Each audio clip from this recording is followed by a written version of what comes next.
15th March. இன்றைக்கி ஏசப்பா நம்மளை பார்த்து என்ன சொல்கிறாங்கன்னா, ஓய்வு நாள். ஓய்வு நாளை பரிசுத்தமாய் ஆசரிக்க நினைப்பாயாகன்னு யாத்ராகமம் 28 சொல்லப்பட்டிருக்கு. இது ஏசப்பா சொன்ன 10 கட்டளைகளில் ஒன்று. நம்ம ஓய்வு நாளில் எந்த வேலையும் செய்யக்கூடாது. ஏசப்பாவுக்கு மட்டும்தான் நம்ம வேலை செய்யணும். அன்றைக்கி நம்ம பைபிளை தியானிக்கணும். ஏசப்பாவுக்கு தான் நம்ம ரொம்ப டைம் ஸ்பெண்ட் பண்ணணும். அதான் ஏசப்பா ஆசைப்படுறாங்க.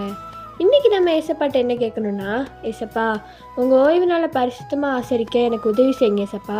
நான் வேறு எந்த வேலையும் செய்யக்கூடாது ஏசப்பா. நான் உங்கள் கூட டைம் ஸ்பெண்ட் பண்ணி உங்கள் வசனத்தை தியானிக்க எனக்கு உதவி செய்யுங்கன்னு கேளுங்க. ஏசப்பா உங்களுக்கு உதவி செய்வாங்க. By truth of Melshi, have a peaceful Sunday.